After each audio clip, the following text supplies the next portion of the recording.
Hey, y'all, welcome back to our series on common mistakes authors make when pitching podcasts and how to fix or avoid them.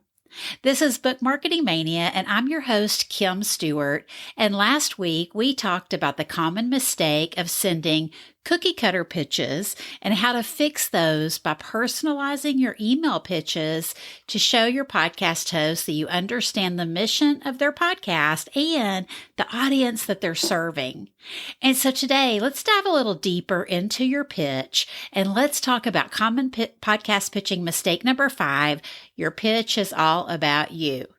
And I know you might be saying, well, duh, Kim, I'm the guest. Shouldn't my pitch be all about me and my book? Nope, it shouldn't. And I'll share why and how to avoid that common mistake when pitching podcasts. So let's get to it. So typically, when we're pitching ourselves to be interviewed by the media, that's what we think of, like, oh my gosh, I have got to tell them all about myself, that I'm an author, and I've sold this many books, I've been a best-selling author, I've won all these awards, and I've done all these things, right? And I've been all these places in the media, because that will show our credibility as a guest, right? And that does sometimes come into play when pitching publications and TV. But what a podcast host honestly wants to hear first and foremost is what value you can bring to their listeners in their busy day. What message of encouragement, hope, inspiration can you share with them? So instead of making your pitch all about you, the guest, you can fix that common mistake by making your pitch all about the listeners you will be serving and what they will get out of hearing you as a guest on their favorite Christian podcast. And you can do that by sharing the topics that will help you match your mission to the mission of the show, like we talked about in episode 58. And that message might come from your book, but the book itself is not your God-given message to share as a podcast guest. Well, unless you're being interviewed by a podcast that only talks about books, but for Christian podcasts that talk about living out your faith in your everyday life, they're not typically focused just on your book itself.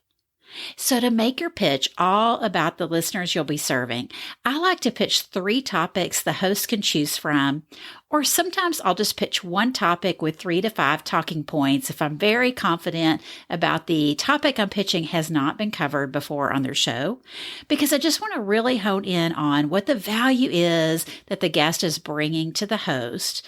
And when you've selected a show to pitch that's serving your target readers, look to see what topics they've covered before and personalize your pitch topics to the audience that you're serving. Because we don't want to get that response, like I shared in the beginning of this series, that the topics have already been covered on the show that you're pitching.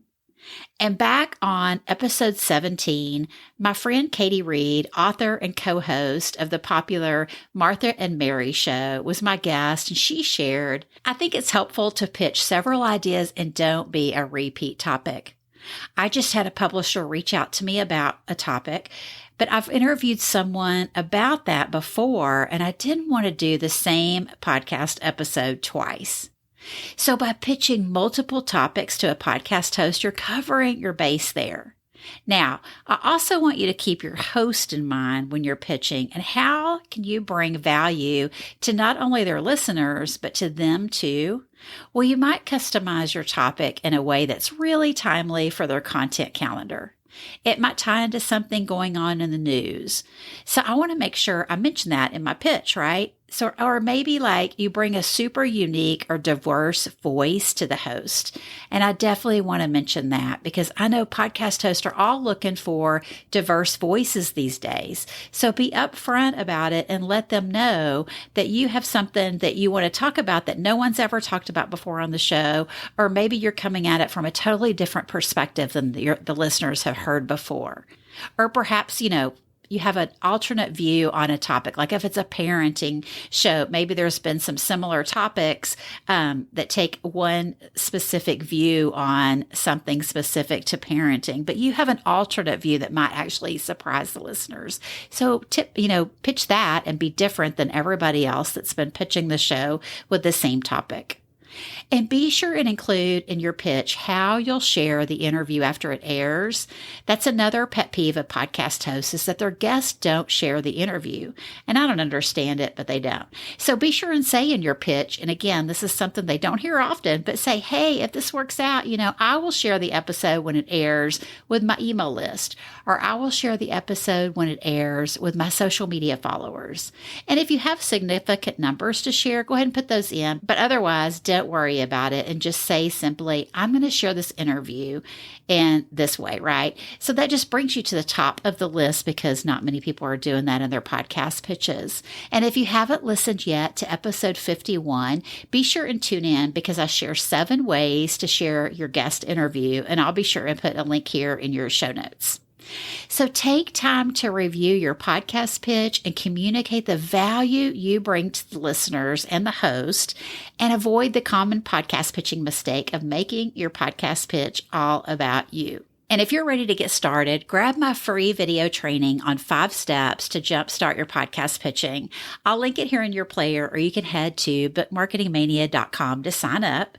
And if you need some one-on-one help with your podcast pitching plan, I'd love to work with you. You can book a call with me at bookmarketingmania.com, and I'll also link it here in your player. And stay tuned next week as we tackle common podcast pitching mistake number 6. Your brand confuses your host, and I can't wait to help you fix it. See you next week.